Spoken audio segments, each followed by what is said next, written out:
बनवासी समाज के नेता चेतराम जी बनवासी हैं और आज इनसे हम बात करेंगे कि जो इनके समाज की जो स्थिति है उसके बारे में और तमाम तरह की जो बातें जो वादे किए गए थे, क्या प्रदेश सरकार और केंद्र सरकार इनकी बातें सुनी। ये बताइए कि आप हज़ारों बनवासियों के नेतृत्व करते हैं, जिस तरीके से नेतृत्व करने के बाद उसका परिणाम क्या होता है और जिस तरीके से जो वादे किए गए थे आपको लेकर, क्या वो भाजपा सरकार वो वादे पूरे की। सबसे पहले मैं अपना परिचय देना चाहूँगा। मैं चेतराम बनवासी महादलित अधिकार न्यास का राष्ट्रीय अध्यक्ष हूँ। अपने समाज के सुख दुख में हर समय जितना संभवतः होता है हम लोग संघर्ष करते हैं। और सरकार अगर कहिए तो सरकार में हम लोगों को आज़ादी के 75 साल हो गया, लेकिन किसी की सरकार ने कोई प्राथमिकता नहीं दी। हम लोगों के पूर्ण विश्वास था कि इतने दिनों के बाद राम राज जो कहते हैं महाराज जी और माननीय प्रधानमंत्री जी कि ये राम राज है। राम राज में हम लोगों ने बड़ा धैर्य से हिम्मत बनाया था कि राम राज में एक सबरी वंश का भी उद्धार होगा, लेकिन ये उद्धार होने की संभवतः स्थिति दिखाई नहीं दे रही है। अभी मैं आपको कहना चाहता हूँ चैनल के माध्यम से कि एक किन्नर जाति है जिसकी आबादी भारत में 5 लाख है, जबकि मुसहर जाति की आबादी उत्तर प्रदेश 75 ज़िले में केवल हमने 25 जनपद का सर्वे किया है, जिसमें 25 लाख हमारी आबादी है। हमारे संगठन के लोगों ने सर्वे किया। इस सर्वे को सरकार के यहाँ प्राथमिकता प्रार्थना पत्र दिया गया कि हमें भी इस प्राथमिकता मिलनी चाहिए।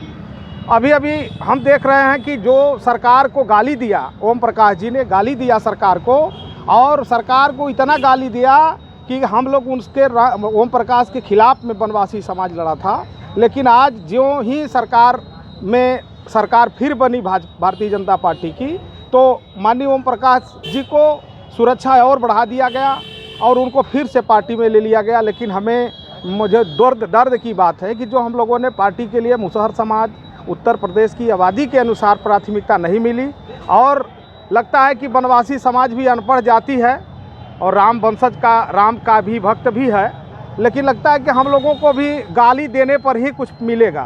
तो ये भी मैं बताना चाहता हूँ कि मेरा समाज एक तो अनपढ़ है, गाली देगा तो अपने भाषा में पता नहीं कितनी गालियाँ दे सकता है। लेकिन हम लोगों को दुख है कि सारे समाज को सबका साथ सबका विकास के कड़ी में अभी मुसहर जाति के लोगों ने छूटा है, जिसकी आबादी के अनुसार आज़ादी में किसी ने कोई नहीं दिया। हमें महाराज जी पर बड़ा गर्व था कि मुसहर जाति से एक प्राथमिकता मिलेगी। अभी मुझे आज के 1 हफ्ता पहले माननीय मुख्यमंत्री जी का स्वयं फ़ोन आया था और मेरे साथ 10 मिनट की बैठक हुई। बैठक में मैंने उनसे सारी बातों को अवगत कराया कि मेरे समाज की आबादी के अनुसार भी प्राथमिकता मिलनी चाहिए। लेकिन अब चुनाव आ गया, देखते हैं कि अब तो होने की स्थिति नहीं है। लेकिन हम लोग भी बनवासी समाज में अगर आगी लगाने के लिए एक किनका भी काफ़ी है, तो हम लोग भी ये बात को समझ रहे हैं कि सब जातियों को प्राथमिकता मिल रहा है, लेकिन मेरे समाज को कोई प्राथमिकता नहीं मिल रहा है।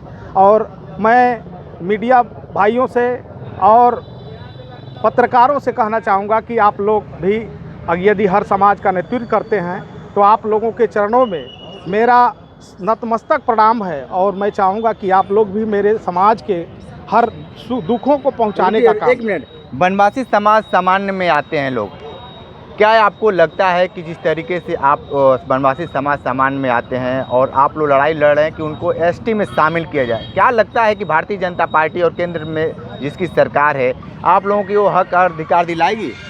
नहीं, अभी बनवासी समाज जो अनुसूचित जाति में है और इसका नेता न होने के कारण जनजाति का रहन सहन वेशभूषा तो अनुसूचित जनजाति के लायक है, लेकिन इसका नेतृत्वकर्ता न होने के कारण जनजाति का दर्जा मिलना संभव है।